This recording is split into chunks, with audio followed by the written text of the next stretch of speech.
tentang pesantren. Artinya ketika sebelumnya pesantren hanya sebagai subsistem, tapi dengan adanya Undang-Undang Nomor 18 Tahun 2019 tentang pesantren, pesantren akhirnya menjadi sistem. Jika sebelumnya mungkin saya santri gitu kan. Dulu ketika menjadi santri, lulus dari pondok pesantren, mau melanjutkan kuliah selalu berpikir apakah saya bisa diterima di perguruan tinggi negeri, sementara stigma atau anggapan pesantren yang masih dianggap terpinggirkan, masih menjadi subsistem, belum menjadi sistem, itu selalu muncul. Tetapi dengan munculnya Undang-Undang Nomor 18 Tahun 2019, ada sebuah pengakuan dari pemerintah kita terhadap pesantren, sehingga pesantren sekarang bukan hanya sebagai sebuah lembaga pendidikan, tapi juga sebagai lembaga dakwah dan pemberdayaan masyarakat. Yang jadi pertanyaan kawan-kawan, sejauh ini apakah Undang-Undang Nomor 18 Tahun 2019 itu sudah teraktualisasi dengan baik apa belum oleh komponen bangsa kita, oleh pemerintah daerah, oleh pemerintah pusat? Apakah kemudian undang-undang tentang pesantren itu juga mendapat respon, juga mendapat tanggapan dari para pesantren sendiri dan para santri-santrinya? Artinya, mampukah pesantren-pesantren sekarang ini menjawab pengakuan dan tantangan dari pemerintah itu sebagai lembaga dakwah, sebagai lembaga pendidikan, terutama pemberdayaan masyarakat, pemberdayaan secara ekonomi, politik, dan lain sebagainya. Nah, saya lihat di pesantren Daru Ulil Albab ini tampaknya menjawab tantangan itu. Karena sebelumnya pesantren ini hanya saya lihat, hanya saya dengar dari dunia maya. Alhamdulillah pada hari ini saya bisa berkunjung langsung dan bisa bersilaturahmi langsung dengan pengasuhnya. Yang saya dengar pesantren ini mencetak wirausaha muda, begitu katanya.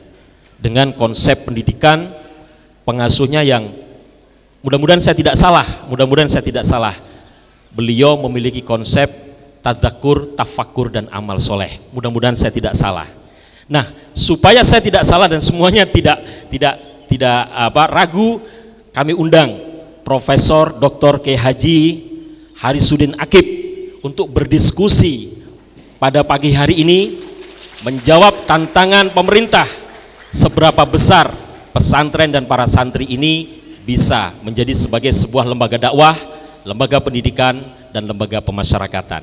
Kami persilakan Profesor Dr. Kiai Haji Harisuddin Akib. Kita kasih tepuk tangan.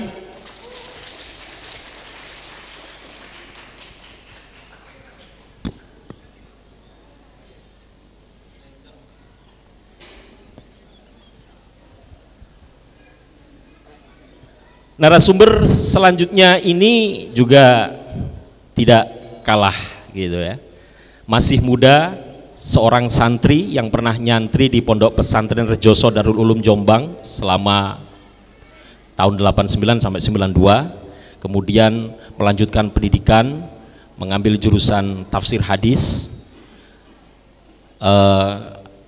kemudian mengawali karir di dunia aktivis organisasi kepemudaan, gemar menulis, tulisannya sudah tersebar di berbagai media, bahkan sudah ada novel-novel yang dilahirkan dari tangan santri kita yang satu ini. Mungkin Bapak Ibu pernah mendengar novel Gadis Penghafal Ayat, kemudian ada novel Santri Kalong.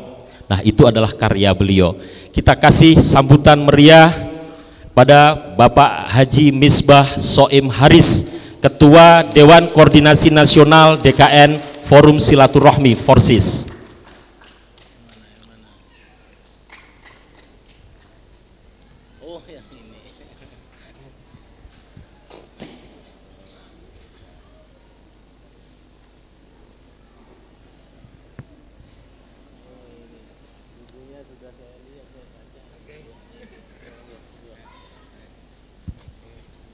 Selain dua narasumber yang ada di sini, nanti insya Allah kita juga akan tersambung dengan beberapa narasumber lain, yaitu Bapak Haji Anwar Sadat, Wakil Ketua DPRD Jatim, juga ada Bapak Muzammil Safi'i, anggota DPRD Jatim, dan juga ada Bapak Sarmuji, anggota DPR RI. Nah, mudah-mudahan koneksi pada pagi hari ini pada siang hari ini nanti bersahabat sehingga kita bisa juga berinteraksi dengan beliau. Baik, kita awali dulu ya, kita awali dulu diskusi kita pada siang hari ini dari ide pemikiran dua narasumber yang sudah ada di samping kanan saya, dan nanti panjenengan semua yang hadir di sini juga bisa berinteraksi, tanya jawab. Yang melihat melalui live stream juga bisa memberikan komentar, dan kalau ada pertanyaan juga bisa disampaikan. Saya ke Mas, saya panggil Mas, monggo. Nah. Pertama saya mau ke Mas Misbah Soim Haris terlebih dahulu, Mas. Dari pengamatan Mas Misbah, monggo disampaikan bagaimana sebenarnya kondisi sekarang ini, Mas. Artinya kondisi santri, ya, dari kondisi santri sekarang ini, kesiapan santri, kesiapan pesantren menghadapi segala perubahan, menghadapi era modernisasi, kecakapan dan lain sebagainya. Kami persilakan, Mas.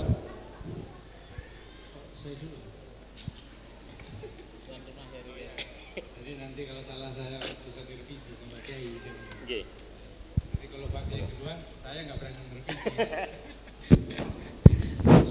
Assalamualaikum warahmatullahi wabarakatuh. Alhamdulillah, la haula wala quwata illa billah, asyhadu an la ilaha illallah, asyhadu anna Muhammadar Rasulullah, amma ba'du. Yang terhormat Pak Kiai, Mas Moderator, Bapak dari Koramil, dari Polres, dari Kemenak, Pak Camat, Binespo dan kiai-kiai, ustadz-ustadz, adik-adik semua yang saya hormati dan saya muliakan. Ditetapkannya Hari Santri ini kan sudah menunjukkan bahwa eksistensi santri itu sudah diakui oleh negara kita gitu. Secara jelas, secara gamblang begitu. Tentu definisi santri ini kan tidak ada ya, tidak ada di negara lain. Yang namanya santri itu ya Indonesia gitu. Nanti kalau dilihat dari buku-buku, kajian-kajian santri itu dari kata apa dan sebagainya itu bisa panjang begitu.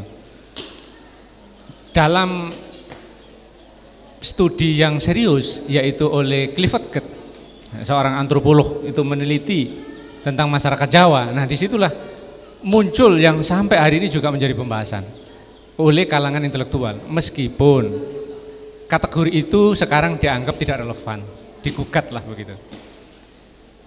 Clifford Geertz memotret masyarakat Jawa itu ada 3 katanya: santri, priayi, dan abangan. Nah gitu. Itu kata santri. Saya mau mengatakan kata santri itu gitu. Santri, priayi, dan abangan. Lagi-lagi definisi itu memang hari ini digugat. Gitu.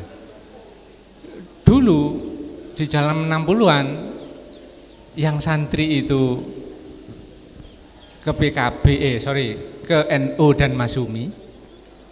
Kalau yang abangan banyak yang ke PKI, kan gitu. Ini kategori politik ini yang dibuat oleh sarjana Australia ya, bukan saya mengatakan, maka itu juga saya bilang digugat. Yang priayi itu banyak ke PNI. Nah, begitulah kira-kira. Tapi definisi ini sekarang digugat. Setelah saya teliti, kategori masyarakat Jawa seperti ini itu juga karena itu pasca perang Diponegoro. Jadi sebelum Diponegoro juga tidak ada kategori santri, priayi, abangan, itu enggak ada sebenarnya.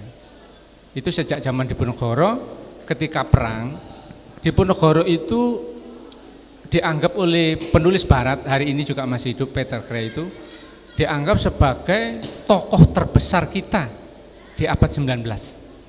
Kira-kira kalau abad 20 itu Bung Karno lah begitu, tokoh pemersatunya. Nah di abad 19 itu yaitu Pangeran Diponegoro. Beliau inilah yang mampu mau membangkrutkan VOC gitu. Karena dengan perangnya itu hampir bangkrut. Semua orang Jawa itu bersatu membela Pangeran Diponegoro melawan Belanda. Itulah patriotisme pertama yang sangat nampak. Dan orang Belanda itu terheran-heran, kok bisa orang Jawa seperti itu gitu. Jadi di situ tidak ada lagi kategori santri, priayi, dan abangan, karena semua juga bersatu gitu, sama. Mohon maaf, misalnya ada umat atau rakyat yang masih misalnya ya molimola begitu, ada yang masih judi, masih apa gitu, ikut juga perang Bojonegoro, nggak mau ikut Belanda gitu. Itu saking ininya waktu itu gitu. Dan simbol apa? Yaitulah simbol Islam, yaitu simbol, makanya Pangeran Diponegoro itu pakai surban, simbol-simbol Islam lah begitu. Disitulah kata jihad itu begitu menakutkan bagi orang Belanda gitu. Sampai sebenarnya dijak negosiasi tidak bisa dikalahkan, ternyata ditipu gitu. Nah, ini kalau santri yang diwakili oleh Pangeran Diponegoro itu ya seorang gentle gitu. Jadi mau negosiasi, setelah negosiasi ternyata bukan negosiasi tapi malah ditangkap, dibuang. Nah, setelah perang Diponegoro itu selesai, maksudnya ditangkapnya pangeran, pengikutnya ini ditangkapi semua, dikejar-kejar sampai larilah kemana-mana. Makanya banyak pesantren-pesantren yang lahir setelah 1830-an di atas itu. Jadi kayak perang Diponegoro itu 1825 sampai 1830. 30 itu pangeran ditangkap. Pesantren-pesantren itu kebanyakan ya yang masih hidup hari ini, memang masih ada beberapa gitu yang jauh dari itu. Jadi pesantren itu patah tumbuh yang berganti lah, dulu itu begitu. Nah, pesantren misalnya kayak Tebuireng itu kan lahir 1889. Nah, ya kan? Pesantren saya dulu di Rejoso itu 1885. Begitu pula yang lain. Pacul Gowang dan sebagainya. Nah, gitu. Banyak pesantren itu yang lahir sekitar itu. Nah, itu adalah